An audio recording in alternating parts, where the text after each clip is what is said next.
Well, that was fun, Alan, wasn't it? Well, Kevin can do it. Morning, everyone. Call to order the City of Portsmouth Economic Development Commission meeting on January 7th. Welcome, everyone. Good holiday season. Let's kick off. We get to our minutes to welcome our new committee members, commission members, James and you, and Peter Ward. You guys want to let the commission know your background.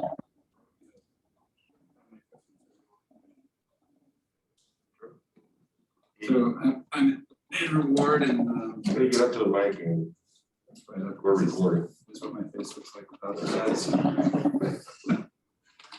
And I'm really excited to be sitting as a member. I'm actually really interested. You guys don't have any openings, so profession is as a commercial estate downtown street, Colors International. Kids in the person middle school.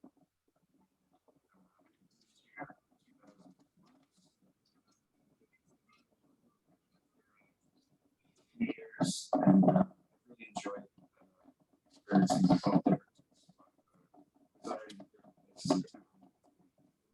Mercy Street, South Street, over all those different neighborhoods have been fantastic experiences, and the public school has also been a fantastic experience, especially in Dundero Elementary School. So that's my background, live and work in Portsmouth, and happy to be serving on this commission. Yep, my name is Jacob LaHoo. I grew up in the city, so I've been here for 27 years now. I graduated from the University of New Hampshire with an economics degree. Always wanted to do this kind of stuff. Always been interested in it. Started getting more involved in the city during the start of the COVID pandemic. I ran the city council, trying to get more involved in these meetings. And realized this is, one council that I really wanted to sit on because I really had a passion for this kind of work that we do. So. I'm a software engineer by trade, but I spent my first 3 years working in finance over in Pease. I now work in my remote office at home downtown, so it was easy to walk here this morning. Probably the snow, but yeah, really excited to be here and kind of provide my perspective and listen to other people talk about. Okay. Welcome, guys. So next, we'd just like to review the minutes from our last meeting on December 3rd, 2021. Everyone just had a chance to review the minutes that you distributed. Take a motion to approve the minutes. If anyone is so inclined, so moved. Second. Second.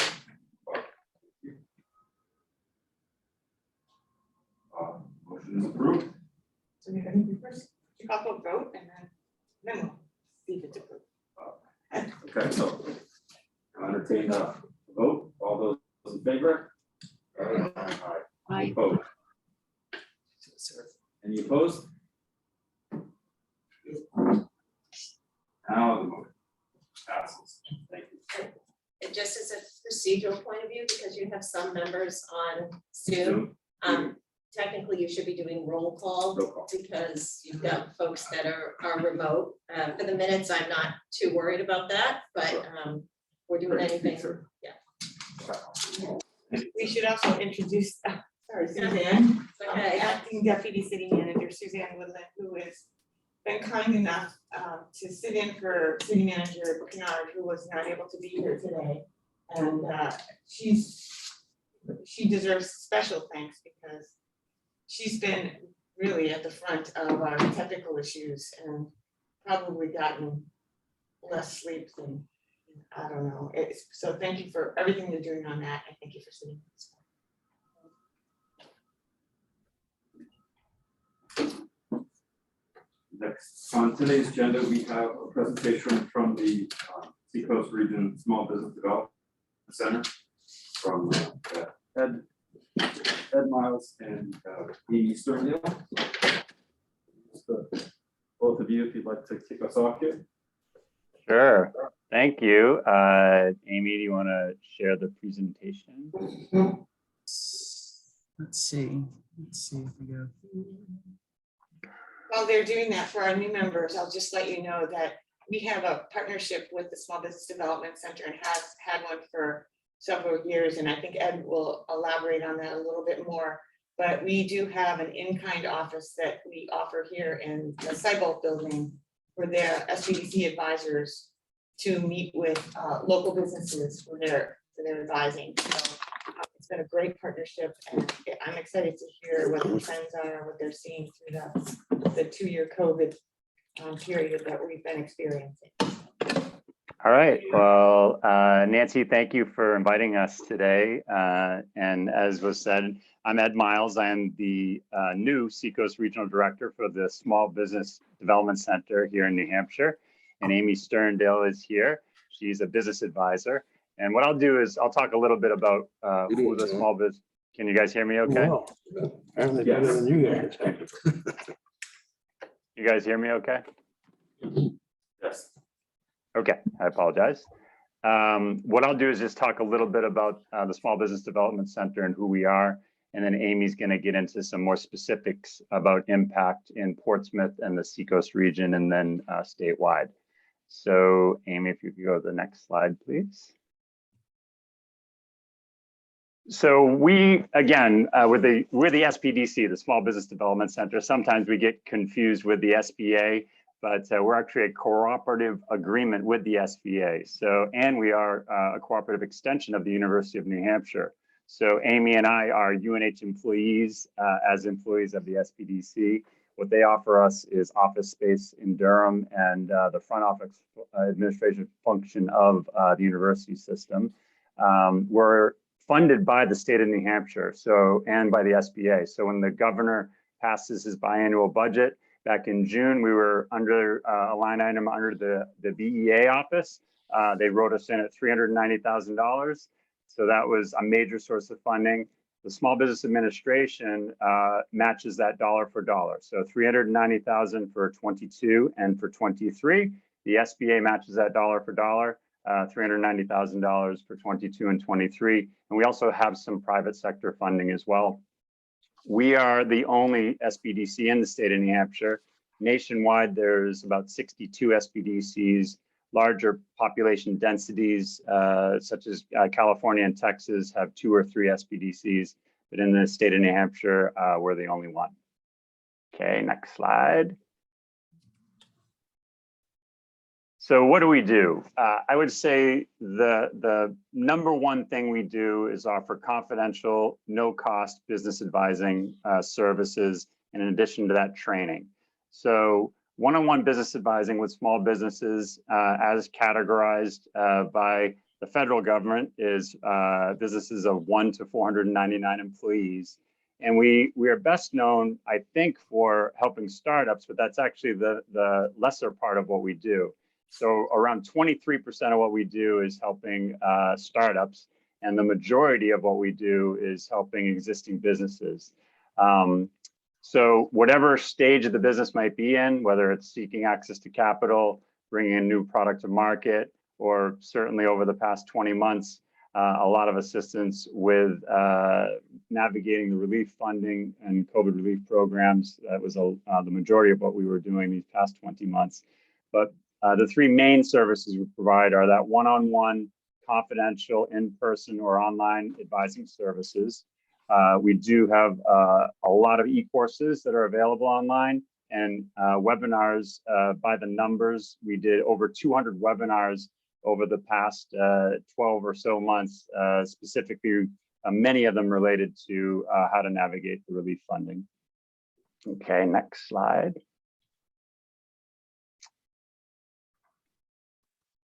And again, the businesses that we serve are small businesses.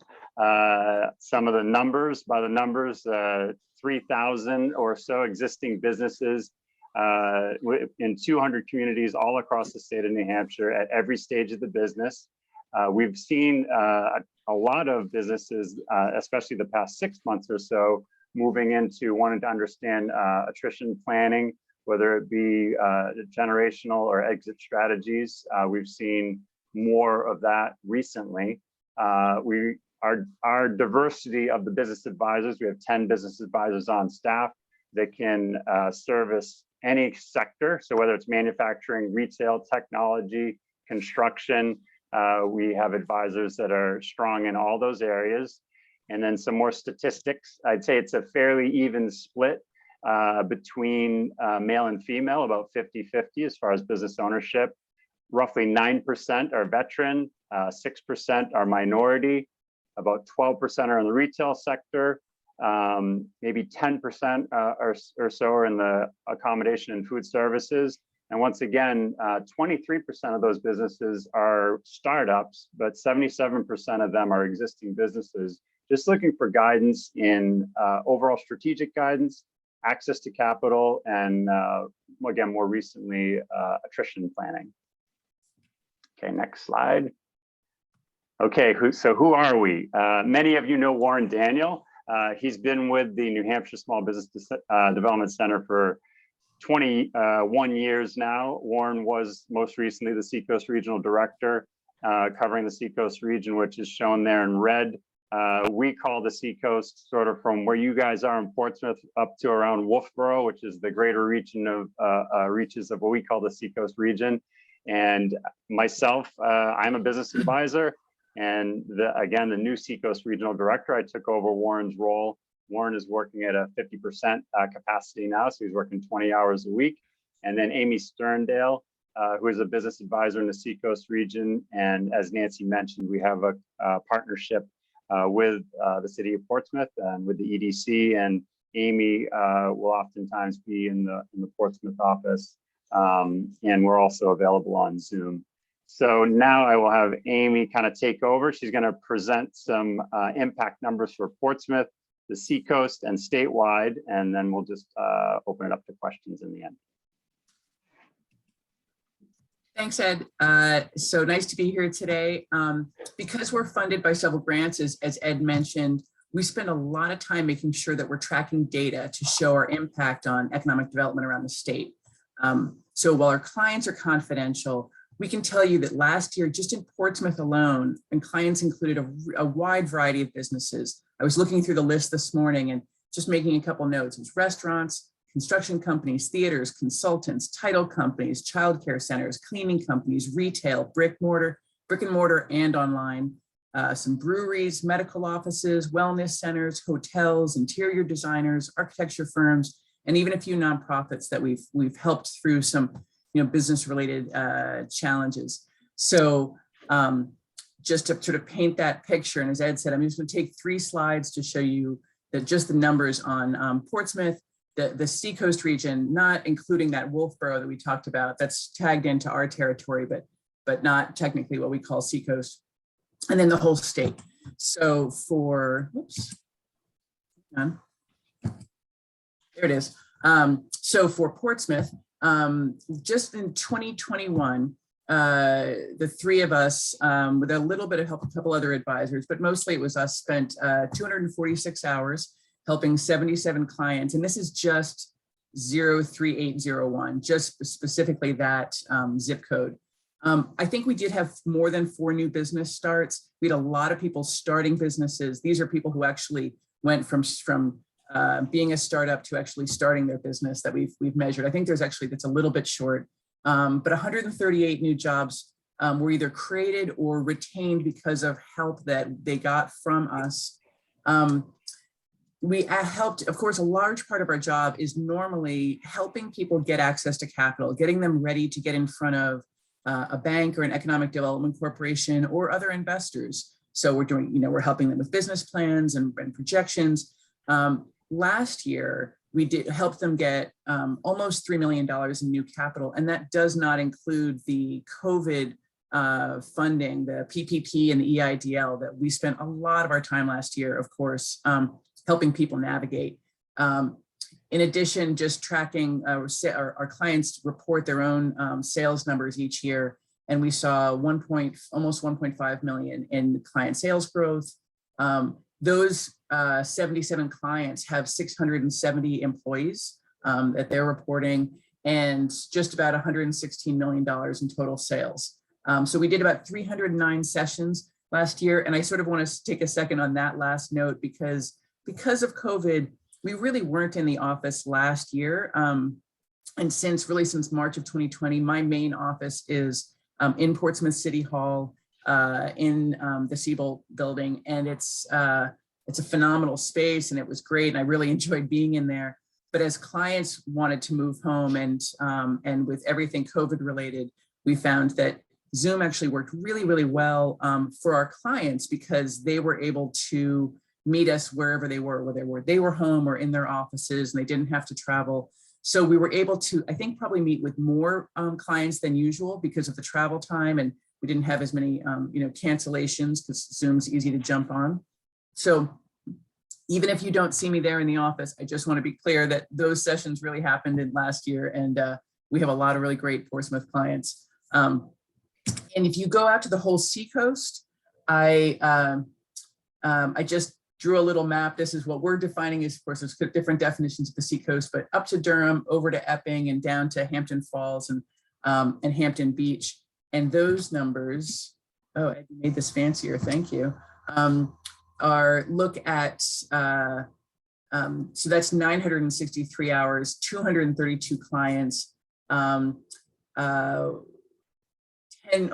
$11 million in new client capital, over 200 jobs created or retained, and looking at over $200 million in total sales. I was very sad to see we had 999 sessions with those clients because that just seems unfortunate that we couldn't get one more in, but maybe we're missing some data there. But that gives you a sense of of our impact in the whole Seacoast. So if you jump back for a second just to Portsmouth, you can see that the sales here are about half of what we saw for the whole Seacoast region. But of course, there's many, many more smaller businesses when you go outside of Portsmouth. So it was 77 clients in Portsmouth, but 232 clients for this whole region. Just give you an idea of the different kinds of clients we're often working with. Now, if we take that out to the whole state, we have, last year we advised 1,750 small businesses across New Hampshire. There were 71 new business starts that were recorded. Our clients reported that we helped either create or save 1,772 jobs. So, in a COVID year, we were pretty proud of that. Obviously, part of that comes from PPP and some from EIDL. $47 million in new client capital. That should actually say new capital for clients, not new clients. Almost 23 million in client sales growth just in 2021, which again is, I think, impressive given what we were dealing with COVID. We really shifted last year, as I think Ed mentioned, into doing a lot of webinars because there were so many people who needed sort of urgent help in very specific ways around CARES Act funding. And we were able to bring some of our advisors who were really adept at explaining the intricacies of those application forms. So we had a lot of COVID-related training events, and just to address questions, answer questions, and make sure that everyone was moving forward the way they needed to. There was a lot of people who I think would not have been able to get through those applications. Were not for our help. So we're really proud of that as well. When we measure economic impact, of course, you all know the complexity of how we do that. We do this as a 5-year average. So we haven't actually looked at 2021 yet, but this is our most recent number. And you look at the previous 5 years and a variety of metrics, and then make a 5-year average. So we have reported 166 million of economic impact for the state relative to our support. So that's something we're really proud of as well. Let me just take a quick look on beyond our client impact. We have done, let me just take here. just a couple quick highlights. So we communicate a lot throughout the year with all of our clients. We send newsletters, and of course, individual advisors are always reaching out and setting up meetings, touching base with everyone. But some things that happened in 2021 that I think we were particularly proud of. Many of you are familiar with the resiliency survey that started in 2020 and came in 3 parts that we got really terrific numbers of people with a lot of support from chambers, folks like you, and everyone's just sharing this survey across the state to be able to measure the impact of COVID-19. I think that really made a big difference to a lot of our organizations to understand where we needed to support them more and to how to help these businesses recover. The second piece was based on conversations we were having in 2020, we created a Chambers of Commerce collaborative that came out of just conversations about needing to have a stronger relationship with our chambers across the state. And I think that has been very, very successful. Have someone who's really focused on doing this work and getting advisors more in touch with and more meetings in chambers, and just so that the chambers can share what we do with their members. We can make sure that there's no duplicate efforts and that we're available to everyone in each community. Finally, the Resiliency Academy is something we created with UNH Extension. This was a terrific program that, Ed, how many was it, 4 sessions?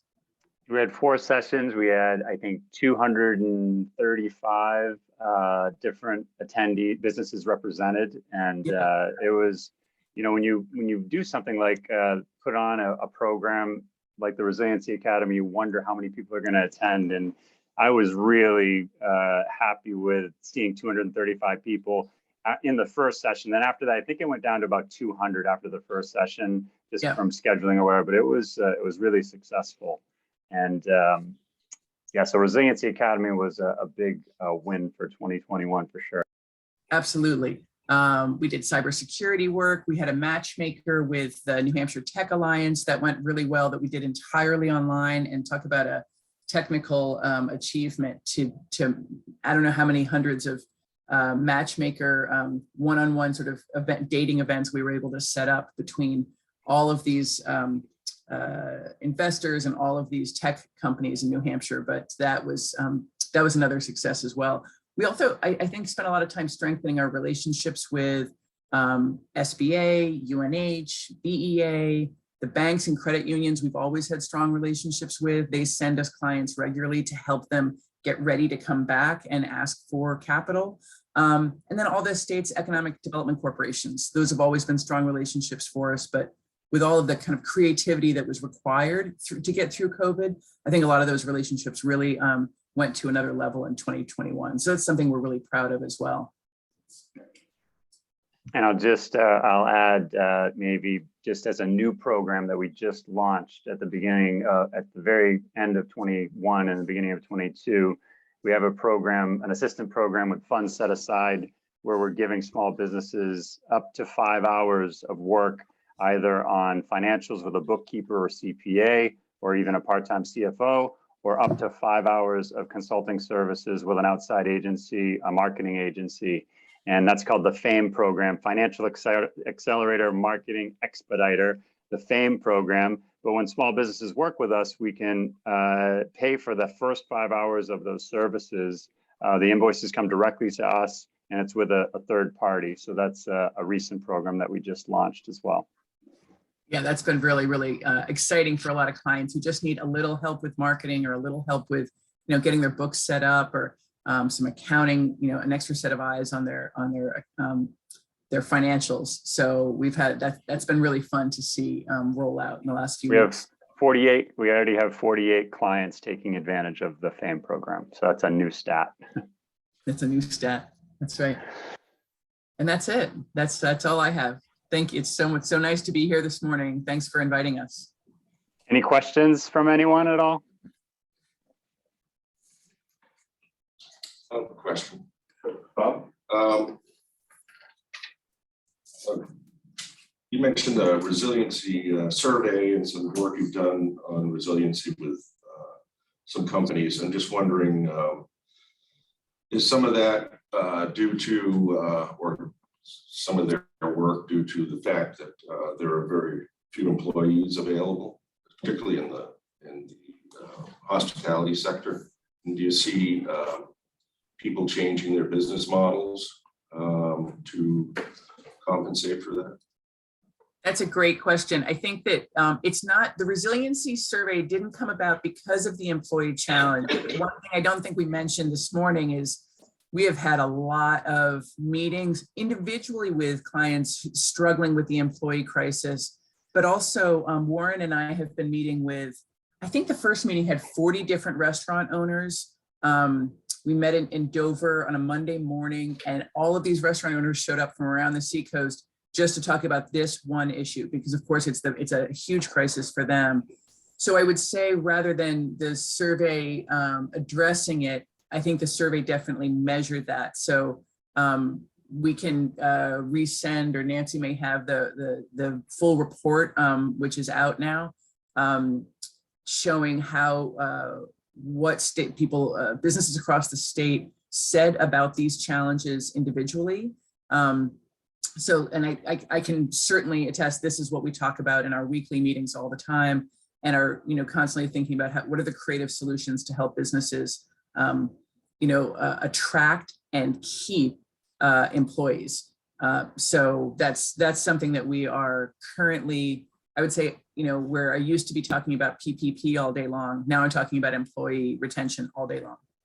And I think specifically the curriculum for the Resiliency Academy, when it was created, and when we did the Resiliency Academy, we were certainly in the beginning stages of what became the employment crisis, but it wasn't part of the curriculum. But when people got into the academy, it was really a best practices kind of environment.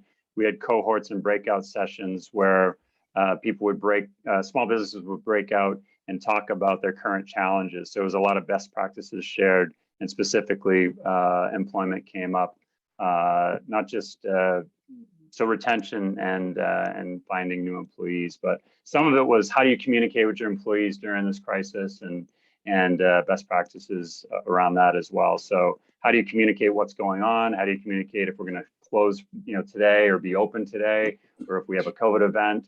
So there was a lot of good information shared within the Resiliency Academy in those cohort sessions. I just wanted to connect the dots here because I don't know if Ed and Amy know, but at our last month's meeting, we had Sean McKinley from UNH present the resiliency survey data that we had purchased just for Portsmouth. So I wanted to connect the dots with the EDC and you folks. You're the people on the ground working with the businesses that are dealing with the issues that we were presented last month. And also, I know, probably speaking for Ben Van Camp, the president of the chamber, who's here today as well, I know that we participated in a lot of those 2021 events that you did, the Resiliency Academy, and at least are a tool for you in sending out the information to our businesses here when the surveys come up. Or I'd like to know a little bit more about the FAME program so that I can get that information out with my business list, and I'll connect with you later on that. Yeah, I have one quick question. You had mentioned that you were working with businesses on succession planning. I'm wondering if that's part of a larger business continuity initiative that folks are asking for, which could include employee retention, cybersecurity, and a number of areas that you've touched on individually. I'm not sure how to answer that question. I think that those issues each sort of come up individually with our clients. I mean, we can say that succession planning is a bigger issue, I think, for the SBDC than it's ever been, simply because of more baby boomers getting, retiring, and there's more people at a certain age getting ready to either sell or move their business down to the next generation. So that's something we sort of deal with specifically, I think, separate from employee retention. They come up, I think, I would say, as different. I don't know about you, Ed, but they come up for me as different issues. I think that we're getting better at creating more of these programs and promoting them so that we've done the cybersecurity, work last year and we'll do more of it next year. Because I think small businesses, just as a quick note on cybersecurity, really don't appreciate that it's a very big issue for them, that they're much more vulnerable than the bigger companies who have, big IT departments. So we talk a lot about making sure they're doing 5 basic things to protect themselves. Does that answer your question?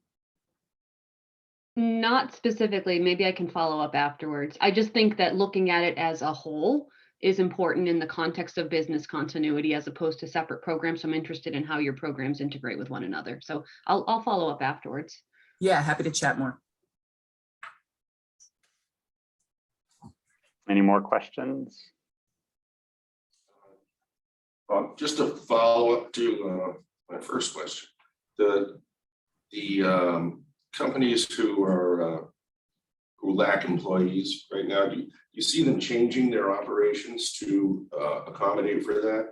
And maybe going forward, using less employees or needing less employees to run their business? And if so, what do you think the long-term impact of that is? Would it be I'll go first. Affecting the bottom line? Yeah, and I'll go first. I'm sure Amy has a similar experience, but specifically with the small businesses that I advise, I would say that, I don't know the numbers, but many of them have adjusted their hours and their days of operation. I don't know if I'd say some of them have had to learn to be able to operate with less employees, just because some employees have left and not come back. But for example, businesses that have decided instead of being open 7 days a week, they're going to close Monday and Tuesday. And I can think of more than one example of a small business sharing with me that they've closed Monday and Tuesday and they're more profitable than they were when they were open 7 days a week, because they reduced their overall expenses. And so making adjustments for employees who have not returned and just making adjustments to their hours of operation and days of operation is a trend that I've seen. Yeah, I'd agree with that. I would say specifically to the restaurants that in that first meeting, it was really quite shocking that more than half of those owners were saying that they were back on the line. They were back working in the kitchen and the working, where they had started out, working 60, 70, 80 hours. They were back to doing that to cover all of what they needed. And in addition to, as Ed said, and I'm sure you've all experienced this, going out to dinner on a Monday or Tuesday, most restaurants are now closed on those nights because it's not profitable. They don't have enough staff and they need to give the people who are there a break. So I think it's going to be an interesting dance moving forward of who re-expands their hours and who decides to sort of work more with a tighter team, and because they don't really have a sense of any confidence that it's going to be easier soon to get more employees. And I think there's, right now there's still a lot of money flowing. A lot of people just aren't looking for work when they normally would be. And I think until we see that, this is going to be an ongoing challenge for businesses. So we do love watching all of the creativity that has come with COVID. So many interesting ideas have come out from all of our businesses on how to work more efficiently, how to, cut some of the fat, how to rethink what they're doing to really get back to their mission. But I think for that part of it, we're still very much in the middle of it. And I'll say, I just want to make an additional comment. We have seen, I'm specifically working with a distribution client that their staff was, I think, 38 employees, and now they're 24 employees, and they just are focusing on being more efficient. So it sounds like a dramatic drop. What is that? Roughly a third of their staff, but they've made adjustments to how they're doing things and leveraging operational efficiencies to do the same job with less people. So I've seen that as well. Does that answer that question? Yes, thank you. Alan, you had a question? I did, thank you. Alan Gold, Thanks for a great presentation. I'm curious if you're seeing any wage pressures, changes in policy or change in perspective amongst these businesses, trying to attract more workers towards it all on the efficiency side. So was the question wage pressure? You're seeing wage pressure for increased wages. Sorry about the construction. No, that's okay. I would say, I don't think I've seen that specifically. Some of the guidance that we're giving on employment is on seeking new employees so I have not seen wage pressure related to retention, but with new employees, and we actually have a blog on the SBDC website about the new norm for hiring. What we're saying is we're giving guidance that they should take hiring away from HR and have marketing do the hiring, but marketing in collaboration with HR, but promoting things that are beyond the dollar per hour rate, promoting experience on the job, longevity at the company with opportunity to move up within an organization, benefits, intrinsic and tangible benefits. So we've seen, what we're giving guidance on is to, when you're seeking new employees, don't just put out $1 per hour, put out other things like offering a long-term place for somebody to grow at a company, or at a business. So Amy, I don't know if you've seen I haven't seen any real, people increasing wages for retention or for hiring.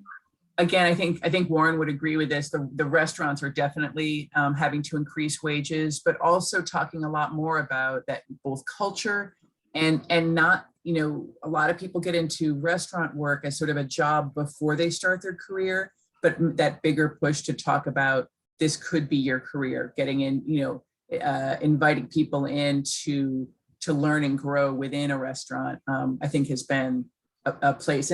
And just, again, helping businesses to think creatively, I can't speak this morning, need more coffee, sorry, about what the incentive is. It might be flexible hours, it might be wages, it might be culture, it might be on the job training. Making sure that you're matching up with what your new employees are going to be looking for.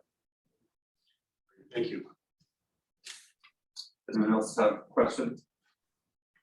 No, I just have a couple. It sounds like all in all, thanks to the good high level data that you guys have went through today, that 2021 is a pretty strong year, maybe not strong, but certainly resilient in the face of everything going on. Are there issues that are there aside kind of the ones that you touched on that this group would be helpful for us to be aware of that you're seeing specific to Portsmouth? At this point that you're hearing as a common theme? Question I get a lot is sort of the navigating how to open, a business downtown, understanding what's required. And so that's something that we're sending them to sort of different people within City Hall. But I think just I hadn't thought a lot about this question beforehand, but I would say that's something that comes up regularly that I wish I knew more of the answers up front. Like, this is what you need for, your ADA bathroom. I learned a lot about ADA bathrooms last year when I had a Rochester client that needed to build out before he could get his, his sign off from the health inspector. But it was so much more complex than I had previously understood. So I think some of those pieces, as you all think about what can you do to make things easier, like are there short videos that can walk people through some of the top 10 questions that you all get or City Hall gets? But I'll think more about that. And if I have some, concrete ideas, I'll bring them back to Nancy.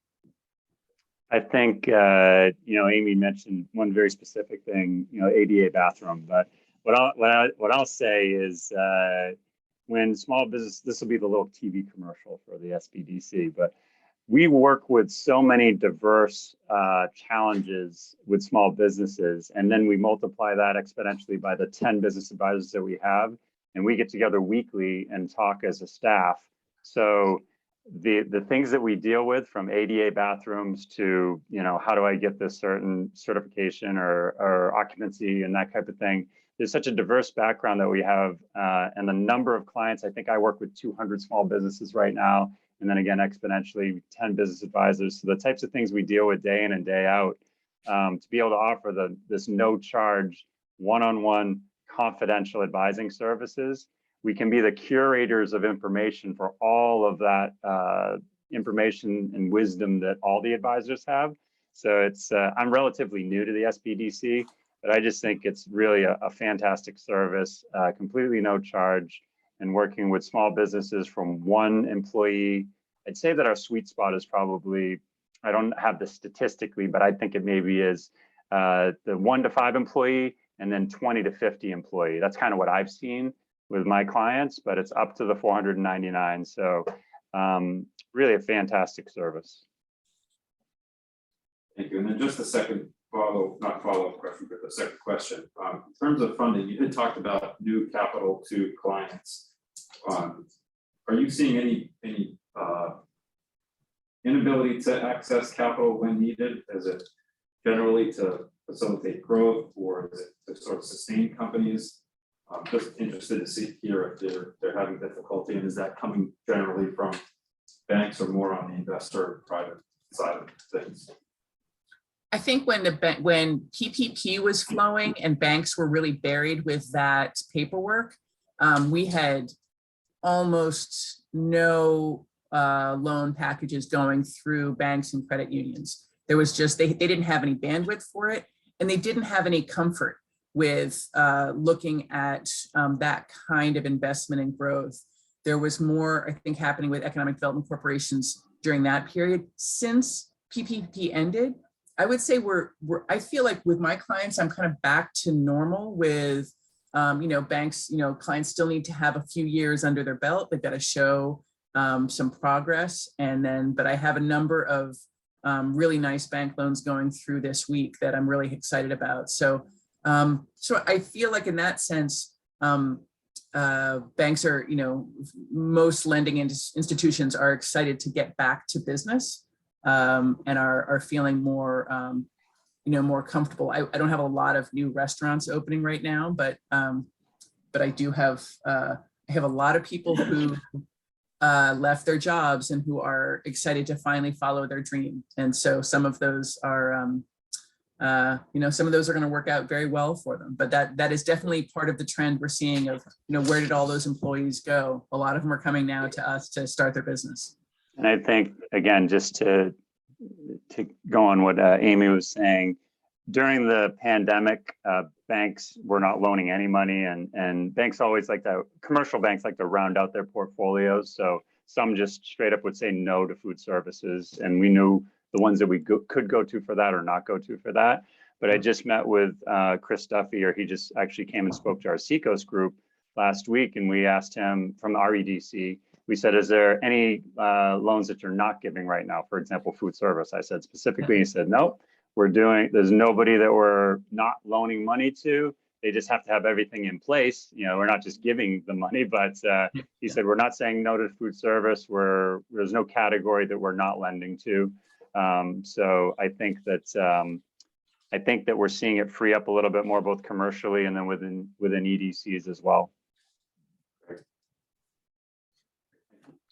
And I just, Amy made a comment about new business starts or new businesses, people wanting to start new businesses. We just went over some statistics internally, and I think we had roughly a little over 20 new business starts in 2020, and then we had 71 new business starts in 2021, which is kind of a staggering number, triple the business starts. And what Amy said, people who either ended up working from home and saying, you know what, I kind of like this and I've always wanted to do this business. I'm going to come alongside my day job and get this going, and then jump into it. I think we saw a lot of that happen in 2021.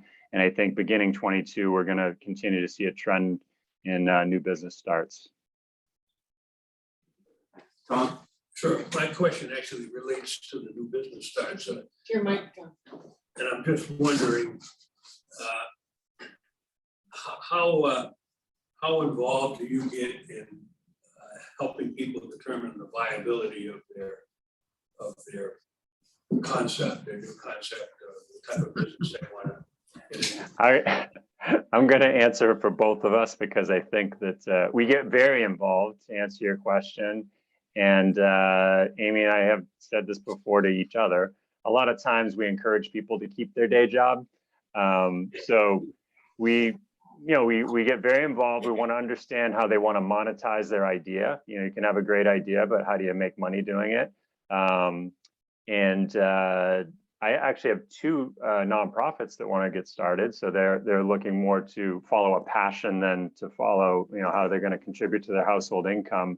But we do get very involved strategically with sometimes encouraging people to continue to work in the role that is currently contributing to their household income while they put a little bit more effort into their idea. Amy, I don't know if does that answer your question? Yes. Okay. Get very involved with that, and Yeah, sometimes it's kind of heartbreaking. Yeah, sometimes we're not people's favorite person. Sometimes we don't make people happy. Sometimes we make them really happy, but it's hard, but that's an important part of our job for sure. Thank you. I wanted to share, I was wanting to share this real quickly when we were on the topic of the labor market. This was an article that came out in June. If you can see my screen, hiring tips in a tight labor market. So this was published in June of this past year. And it's just basically, what are some new best practices, including wages and retention bonuses and things that are related to, monetary aspects, but just some best practices in hiring in a tight labor market. So that's something that we published in June, and actually contributed to an article this past week that I think the Fosters is going to publish in the coming weeks on hiring in the current market. Any more questions? Thank you, Amy. Thank you, Ed. Great to have you. Thank you so much for what you do. Great work. Thanks for having us. We love. Yeah, thanks for having us. Okay. All right. Thank Have you a good again. weekend. Yep. Bye-bye. Bye-bye. Chairman, if I could just follow up on some of the things that they raised that is happening at the regional level with economic development in collaboration with the State Business and Economic Affairs Office. They've established these regional groups of communities and providers that are economic development professionals that are working together, and we have one here in the Seacoast that I've talked about before, but the state has come back and they're using some of their ARPA funds to provide grants up to $50,000 to these, what they're calling the regional areas. And we have been working on putting together, knowing that this hiring, attraction and retention issue is huge. We're putting together a proposal to do a series of short videos that employ some of our local businesses that we know are having success. They have best practices, and it gets to some of that marketing, your culture, marketing the perks, and how these companies are doing this successfully. So we are putting in a proposal to do that, one on retention and one on attraction. So we're at 9:30, we have a call about finding the appropriate consultant to help us do that, to do this media piece. So more to come on that, but I'll let you know if we're successful in that. But we think that there's been a lot of, during COVID, it's been hard to get people to assemble, and people have Zoom fatigue, but people do like to consume information just through the video piece. And we think that might be helpful. And if there's some familiar faces that people recognize on that, and if these people are willing to maybe have some one-on-one sessions with people that want to dive a little bit deeper into their practices, we're hoping that is something that we can do to help the city. Thanks, Nancy. This is Caitlin. I really enjoyed the presentation and all the work that the SBDC is doing. Unfortunately, I need to sign off. Daycare was canceled, so I have 2 little ones running around. So, Oh, you know how that is. Thanks for coming in. Oh, This is yeah. what you pick. Be safe. thank you. Bye, guys. Take care. So we did have on the agenda the year-end report from the Blue Ribbon Committee on Arts and Nonprofits. We have postponed that to our February meeting.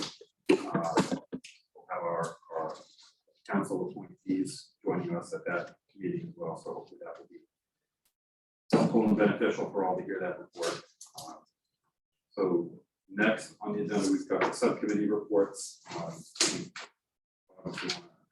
Probably not a ton to be done, but if you want to talk about or not, a report from December of business retention and expansion.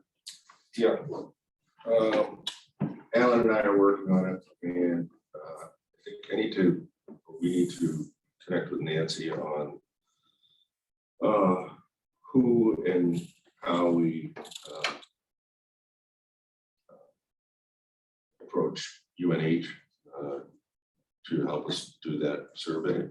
I was hoping to make some connections this week, but that was difficult with our issues. So Yeah, let's talk early next week. okay, maybe we can catch up after the meeting, and then once we do that, we can get going and try and come up with a schedule of X amount of businesses, maybe that we contact either per year or per month or whatever.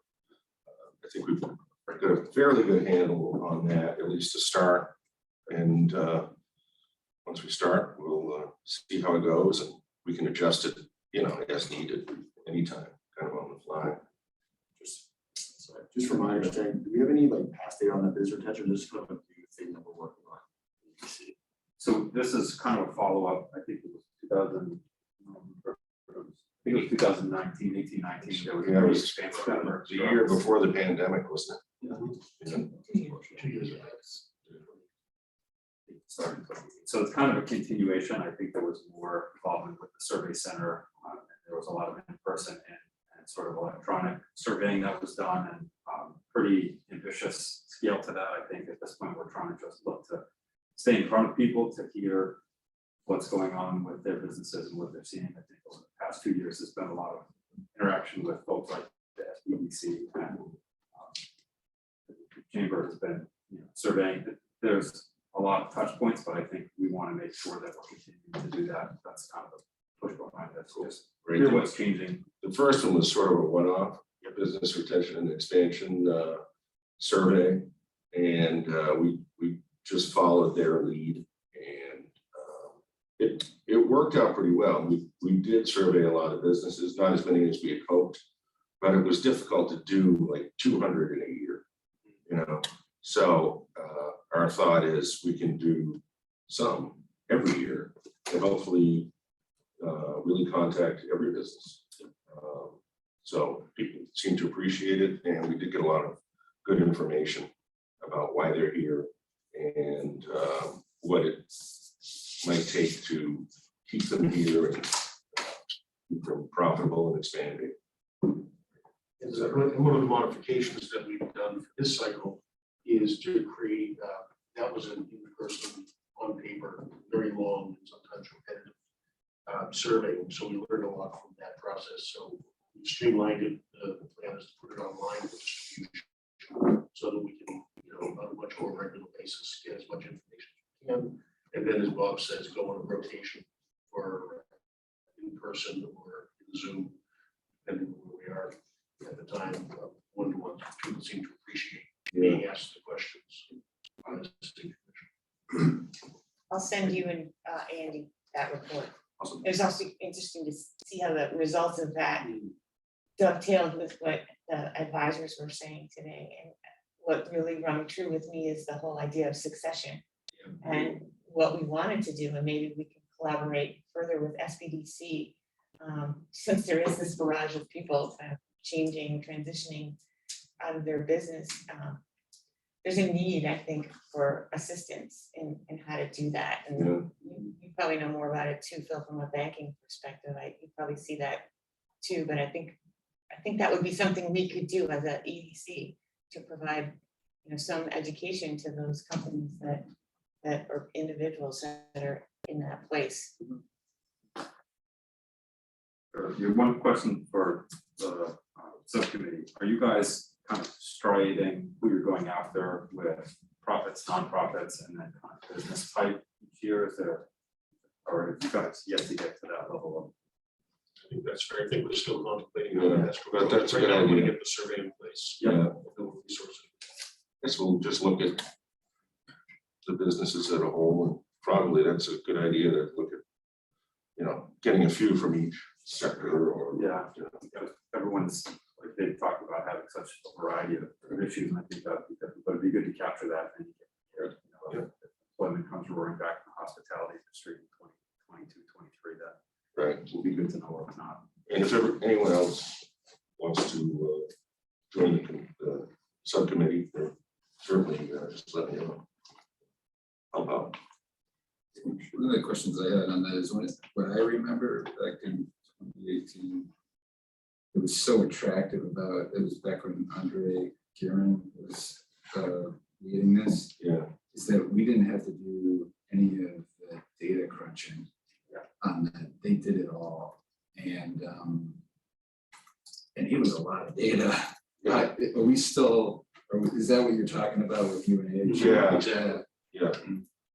So we just do the initial We just do the collection, and yeah. then they can crunch the data. And has there been more than one course of giving them data, or was it just the? No, this is just, we're starting sort of new, but building off that survey.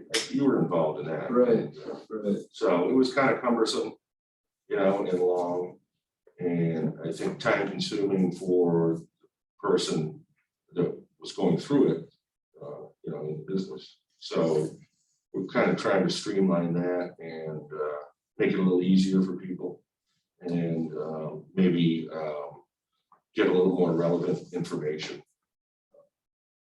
Because that was, I don't know, started in Minnesota or something. Right. A town where you could survey every single business. Right. So, anyway. Yeah, I'd be interested in how they continue to help out with that. I thought it was great that we were taking advantage of the horsepower over at UNH. Yeah. That was really attractive when he was introducing the program. Yeah. That's That was a fantastic. good job. Yeah. Okay, so I know Tom has been spearheading the effort on the sustainable cities, the EV charger initiative specifically. But are there any updates or roadmap for how that group is going to be meeting or targets looking at the second round application? Sure. At this point? Well, I know Sarah updated with the last meeting, and the subcommittee has not met during December because of the holiday. And as I think you recall, our efforts in the fall were driven by what we thought was an opportunity to get some of the monies the state of New Hampshire has allocated for this, but the timing on that didn't work out. So I expect we'll get together in January and look at other opportunities, including further exploring doing something with the city and the public works department on a surface lot. And then also, I don't know if you're following news on this, but this whole electric vehicle thing is now starting to really accelerate. Virtually every manufacturer is, we're gonna have fully electric pickup trucks on the road by the end of the year. So it's coming quick. So I think we'll just try to figure out how we can facilitate that, even if it's not on city-owned property, but just company to the city. So Ben just left, but we'll be talking with them about that. Great. And is I know you had mentioned in one of the past kind of report outs, the grid being problematic for sort of the fast charge. Is that something that that resource is kind of, or is information on that readily available? Are they planning for that? That's one of the things that we'll need to explore. The issue is that the fast charging requires a direct current, and the current charging stations we have are just traditional alternate current, and the city's not wired for a lot of direct current. So that's the major obstacle, almost, because the cost of the charging stations is coming down, and it's probably going to come down as more and more. But getting the electricity to the site is the issue. I just have a new update, and I haven't even had a chance to talk to Tom about that this week, but Peter Rice did mention, they took to heart our thoughts about the surface lots, and they've identified sort of a pilot that might be appropriate at the Bridge Street lot down at the Hanover, is that Hanover Street? The lower. Yeah, Hanover. Yeah, Hanover Street, where there's 6 parking spaces. Yeah, and so, Five and a half. something to follow up on that, and then also, I'll share with the rest of the EDC, the woman from the state that we were talking to about the grant funding that it is not gonna be possible for us to access at this point, but they included Portsmouth in a road trip video that they're putting out on electric vehicles, and you know, that Portsmouth is a location where you can charge your car, not rapidly, but you can charge your car. Excuse me, There are funds in the Yeah. infrastructure bill excuse me, it's, Right. for this as well. It's a priority with Biden. Tom, it's Everett. Do you know, is there money in the infrastructure? They talk about the money in the infrastructure bill to, for charging stations. Do you know, is there also money to improve the grid, and any idea what the timeline on that is? I don't know. All I've read is news stories that briefly describe the fact that the administration is trying to gear up right now. The Biden administration has decided that it's a priority to get to rural areas and disadvantaged areas, and to make sure that the corridors are fully laid out so people can travel distances without worrying about running out of energy. What may play in Portsmouth, according to some of the articles I've read, is that they also want to prioritize having these charging stations available to people who live in apartments, because they're not going to have the ability to charge at home overnight. And so it may be that that's an opportunity that will tie in. But they're still trying to put together the rules on how this is going to be distributed, what the priorities are, at least from what I've read so far. Yeah. Great. So another subcommittee that really hadn't met much over the course of 2021 was sort of the data subcommittee that we started to stand up back in 2020. I don't have anything to report out, but I do want to volunteer myself to kind of lead that charge, at least in the near term, as it relates to some of the property tax data that I think would be kind of a starting point to begin from. But if there's anyone else who's interested in that, I'd like to get that back kind of on our standing report out each month. Is this the committee where we talked about trying to develop Some model. educational rollout for people? Yeah. You know, when we first got started on that, almost immediately there was that program put together by, I can't remember the name, out of Texas or someplace else, Urban 3 or something. Oh, right. Yeah. There was an actual 1-hour video on how the development in urban areas and particularly density drove the values of the property and therefore drove the tax. Yeah, that was a That good almost, presentation. without getting into specific points, but that Yeah. almost answered all the questions that we were trying to figure out how to work with UNH and developing. Yeah. So maybe the idea is to figure out how we can sort of drive a message around that finding Or the city appointment? Yeah, that could. Part of that, I think. It might be worthwhile. Nancy, can you send that around to everybody? Yeah, I'll search, when we're back up online, because I know that,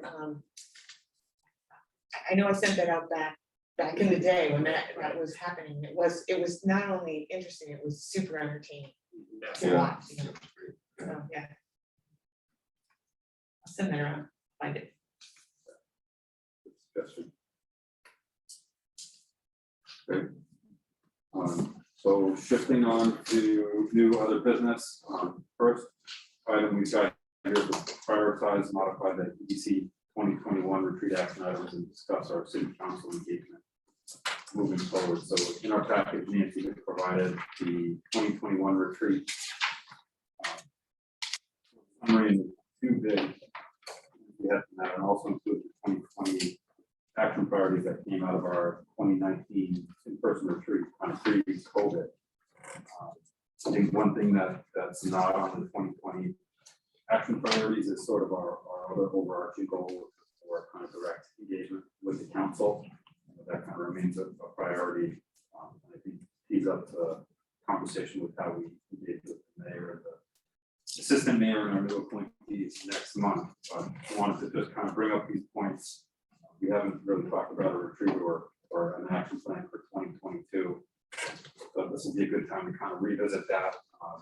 Coming out of COVID or heading into Omicron, I'm not sure how to quite phrase that, but the world looks a little differently today than it does this time last year. So we're being thoughtful about how we want to move forward. I think we've got some good intention and momentum on some of the subcommittees, but wanted to just open it up to the group on how everyone's feeling about the discussions on last year's action plan and the prior years, if you want to go back to 2019, any of that as well.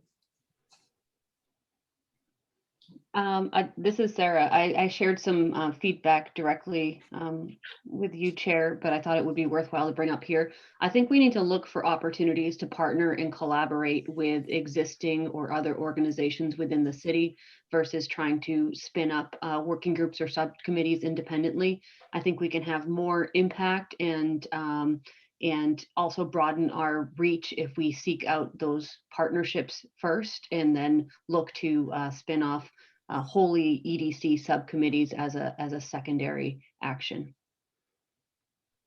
Thanks, Sarah. Yeah, I think that is a great suggestion. I think that came out of the great presentation that Ben had made to us a couple months back, and just seeing how involved they are throughout the city in different realms, from the CTE program to the business communities, the various business communities. So I think interaction with them, I think SPDC, we hear from them regularly, but hearing this morning about how much it is that they're doing. So I think it would be great for us to have maybe some more direct interaction with them, or I'm not sure if it's a more frequent report out to this group, but Nancy does a great job interacting with them, but also kind of planning for our future and succession planning with Nancy's eventual retirement. Staying plugged in with all those groups. What about the chamber? Ben was here earlier, and we had talked about getting him or a chamber board member to come to the meetings and sit at the table with us. Like, we had done that for a while with Valerie. And then we were gonna also be on their board. Ben has indicated that he spoke with his board and they're amenable to having one of our members sit on their board meetings as a non-voting member. Right. And we talked about doing the same in return. How do we formalize that? We just Well, I think vote on it, I or think the invitation is there, so Yeah. if you want to discuss who might be interested in doing that, or if I can help by getting more information on their board meetings. I think they meet on Thursday mornings, but I can find out more about that. And then maybe if people have some thoughts on it or questions, they can reach out to Phil or myself. And we can, Share that. yeah, sure. so do we, I'm assuming Ben, would we make him an actual member, non-voting member? I think we need to consult the city. How does that work? Don't we need to consult the city attorney as far as adding standing members regardless of voting status? I don't think that we can make that decision independently, but would defer to city staff or council to advise. Yeah, there is a, I have it handy, although I might be able to look it up in the next few minutes. There is a section of our ordinances that defines your membership and your powers and duties. And I will take a quick look at that if you want to keep talking. Let's see if I can pull it up now. But generally, if you're going to do something in terms of the scope of the membership formally, i.e. you want it to last, then you need an ordinance change. But that doesn't mean you can't informally say, look, come sit at the table with us. You're not a member, we'll explore that. So you can easily take a first step of, you know, a standing invitation to participate in the dialogue, because that's at the discretion of the chair. That's So what we did with that's that. easy, and we can explore that if I can't give you a Sure. quick answer. You know, I think that's a great first step, and if we wanted to formalize it and make that a more permanent thing, we Yeah. can discuss that at some point, but. Mr. Chairman, Yes, Everett, go ahead. it's Everett. I would just historically, this goes back a long way to my first involvement with the EDC, is that I was the chamber's appointee to the EDC. And I believe I was a full standing voting member. That goes back 20 years. But just to let you know that at one point, that was the agreement. And I think I was a full voting member. So what it's worth. I think chamber is kind of our most natural kind of entity that would fit that. There are others that people think would be helpful to have as a standing invitation. We kind of have David Choate has been our de facto public commenter. But from SBDC, do we want to have a continued open invitation given their involvement with the city? Maybe it's not quite as formal as the chamber where they're going to reciprocate, but if there's any data report, I've just a thought, I'd be interested to hear if anyone. Go. I think next month, maybe we just invite Ben to sit at the table instead of in the gallery. What did we do with Valerie? Isn't that what we did? We did, we called her up, she didn't sit at the table, but we would call her up whenever. I thought she did for a couple of months. She may have once or twice, and I'm thinking back on Everett's comment. And I'm wondering, Everett, if it was, you kind of filled two roles because you were a Portsmouth resident and also on the chamber board. And I remember John Shagnon, I think, for a few years, had that position as well, and then he had to step off because he moved to Elliott, Maine. So it'd be interesting to kind of dig a little more into that. I did take John Shagnon's position, I remember. I do remember him moving out of town. But at that point, I think I was the chairman of the chamber and I became the appointee to the EDC. I don't remember not being a voting member, but again, it was 20 years ago.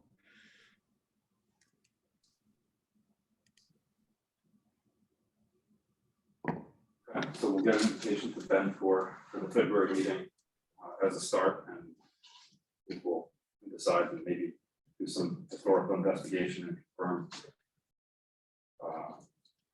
what we have in the past and formalize that further if necessary, and that's the wish of the EDC at that point.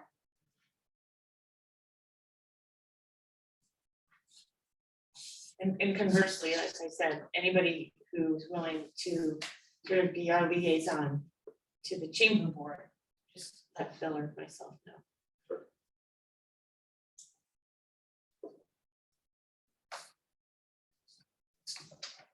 Okay, so the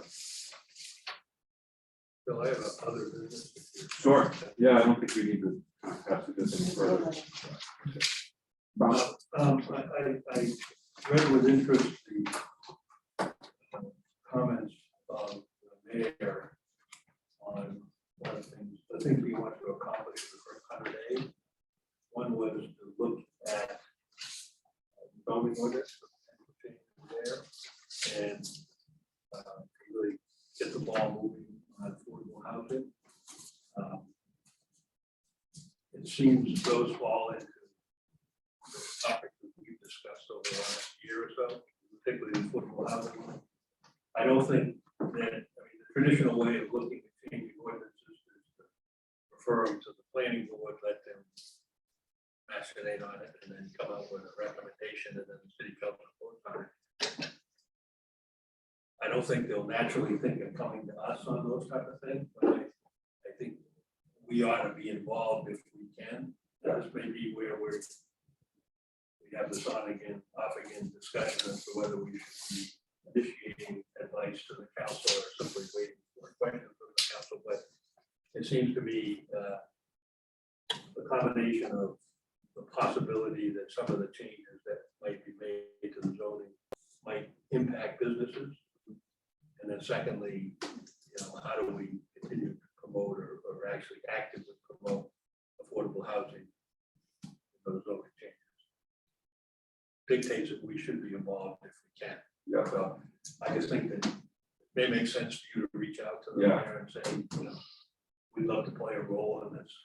How can we help you out? So, Yeah, absolutely. I think we're hoping to invite them to the February meeting, and that could be part of the dialogue, but we certainly want to try to connect with them ahead of that. And I think not only the affordable housing, but if there's any impact to height density, other things, that would certainly have an impact on cost, a whole slew of other things that would have an impact on the business community and potential occupancy and taxes. And that's kind of where I think some of the data modeling, in addition to what the Urban 3 report had, kind of tying that back to something more practical. If we have existing data, we can kind of try to visualize for people as part of a decision like that.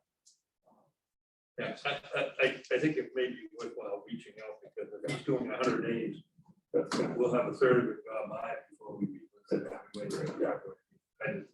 Absolutely. I think it's a timing. To our point, another past major things that have come through without us being solicited after the fact, wish that we had an opportunity to chime in. So that's a big one. But this goes back to this commission wanting the council and the mayor to know what we're doing and offer our assistance to anything they're doing, instead of working in a vacuum. So I think that's been the purpose, or the intended purpose, for the council reps on the EDC, in addition to us working directly with the council and the mayor to be able to channel and shepherd some of that information.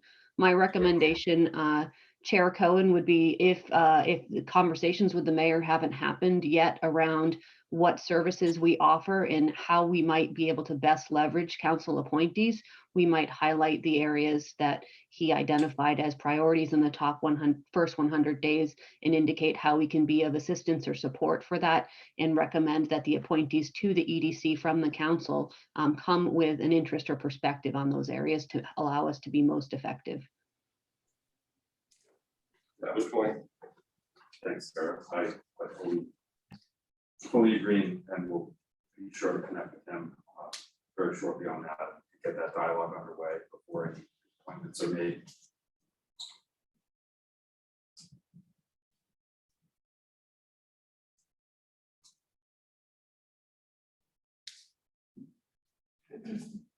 Those are gonna be made on the 24th, if not earlier, is that correct, Susan? Appointments. January 24th, CC meeting. But Unless there he was some decides discussion to about, issue them earlier. yeah, And I do have an answer to your membership question. Great. So you're under the ordinance, the Economic Development Commission shall consist of 9 qualified regular members and 1 alternate member. They shall be appointed by the mayor, subject to the approval of the city council, for a term of 4 years. The mayor and city manager shall also serve as ex officio members of the EDC. Blah, blah. So as a practical matter, really, you know, if the mayor wanted to have someone from the chamber who was also a Portsmouth resident, and qualified, sit on this board, you could certainly do so, but that's your general charge, so it doesn't speak directly to that intersection. I don't believe that's a Portsmouth resident, so I don't think. So we just do is Make it An informal. informal. But it does raises a point that we've thought about over the past few years that we might want to consider, at least in the next meeting, is we've not filled the alternate seat in quite some time. And, you know, this might be an opportunity to add some additional expertise. That may be a good conversation with the mayor. I was just thinking the same. So that's part of that. First conversation. Yeah.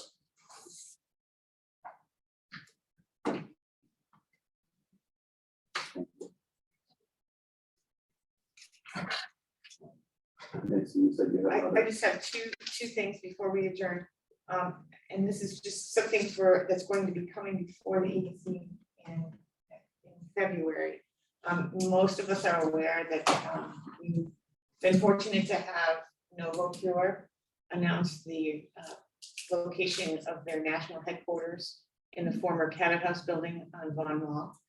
And staff met with representatives of NovoCure this week, get the lay of the land on their construction schedule, and of course, you know, they're already up and running on some of that. They anticipate a 12 to 15 month construction period, occupancy probably sometime April 2023.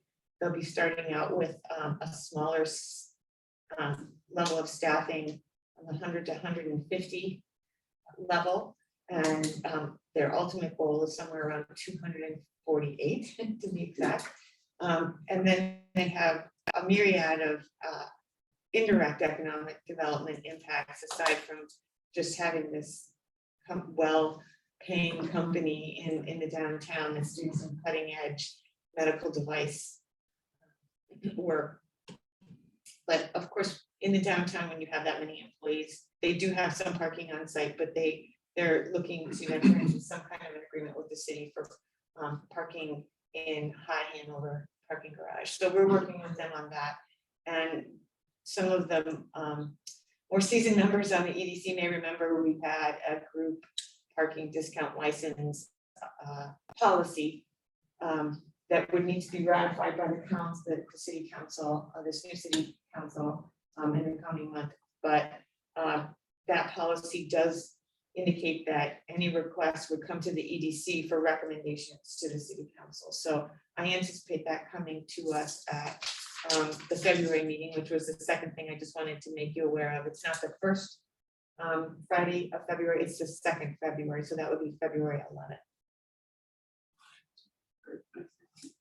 Nancy, are all those employees expected to be in the building on Hanover Street? It sounded like they're having a majority of them there, but they do have a flex plan like many companies now. And it also sounded like they're gonna have a training facility on their first floor. They'll be bringing employees in and out from different areas.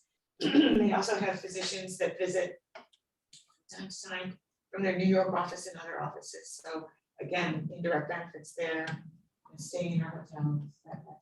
So it's pretty exciting to have this occur in our city, and more on that in February. Nancy, it's Everett.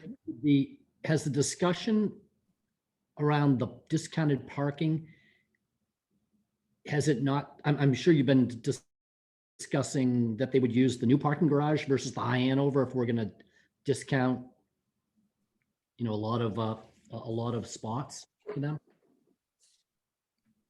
So this is Suzanne. Hi, Susan.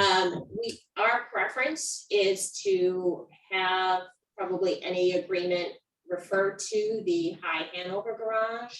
And that is because of the current status of the bonding for those two garages. So Boundary is a bonded project and there are some limitations in terms of what we can do Oh. there. Got it. But that doesn't mean we can't shuffle things around as we may need to, as we make improvements over the next 3 years to High Hanover. Right, that was the other part of it. I knew that you were gonna be cutting the capacity of Hanover by half or something, so. So there would be some discussion and some ability to, like I said, to make some accommodations and flex here and there. But Got there's yeah, there'll have to be some careful thinking in terms of that agreement because of the current status of the 2 garages from a financial point of view. Right. So Suzanne, since we're talking about this subject, and I realize there might be some pending litigation about it, but I thought when we first talked about the new garage, that with Kim Rogers Group, I thought we had assigned, we'd given them a lease for 60 spots or something for their new hotel or what have you. That is a factor right now, and as you know, there is some ongoing litigation, kind of on hold, and we would anticipate that there may be some renewed discussion to get that resolved. So I guess my question is though, how did we have reserved spots for Kim Rogers Group, but we couldn't necessarily do it for Novacure? It's not an all or nothing. There's some limitations Okay. in There's terms a of how percentage. much. Yeah, There's a percentage of what we were able to allow for Commit. private industry, and I think we were committing that at that time. Got it. so hopefully we'll know better where we are by the time you're looking at this policy option in February.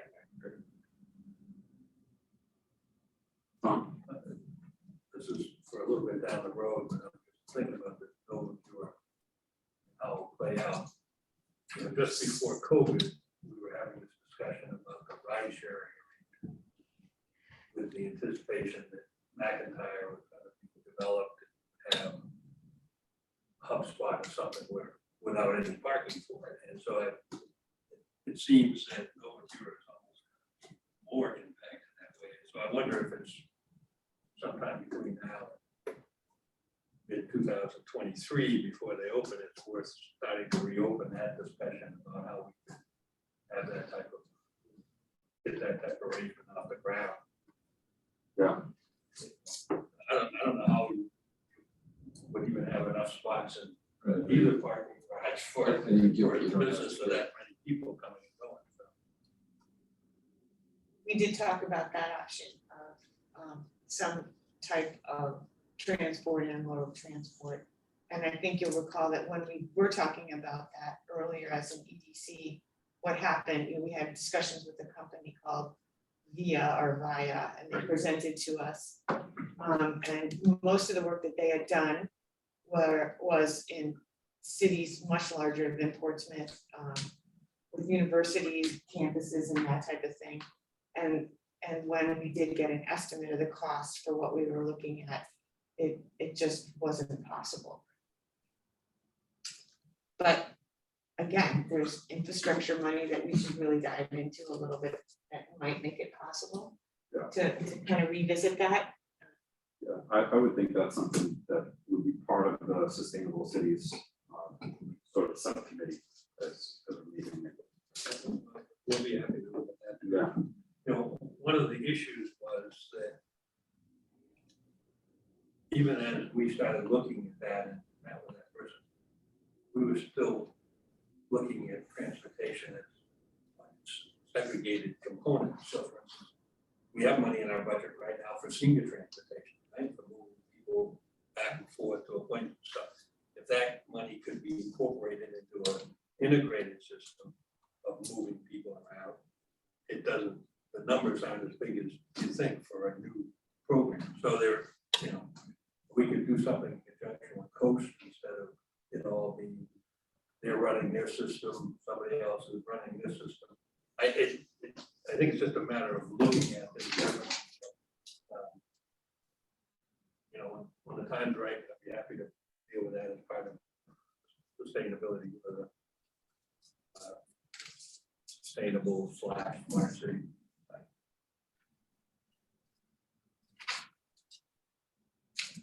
I think there'll be a fine balance. We want to try to support high quality international companies like that, but also manage our resources without overburdening them. But I think that February. Does Go Secure have a local presence now? They do. They're over on Commerce Way, Oh, okay.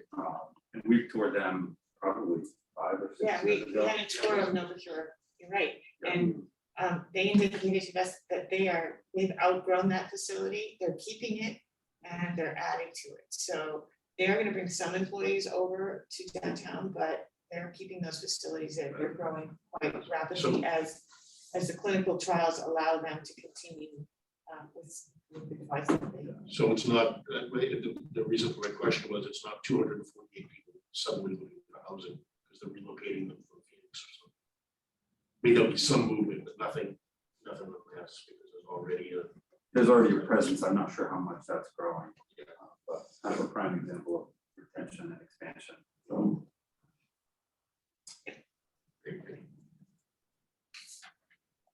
And we've talked to them about taking advantage of the economic revitalization zone, which their new office will be in a zone that qualifies for tax credits for creation of new full-time hires, not relocated, but new. So small incentive, but an incentive.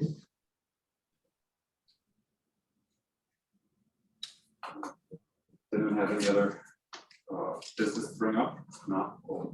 I'll just a question. Will we get an update on McIntyre next month? I can ask. I'll spare Suzanne this month. I was gonna say, maybe. We'll see. Thank you. So we have no one here from the public comment. I don't think the Zoom link was shared with anyone beyond commission members.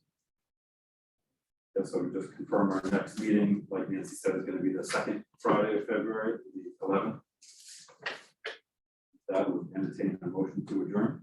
So move. All in favor? Aye. All opposed? So moved.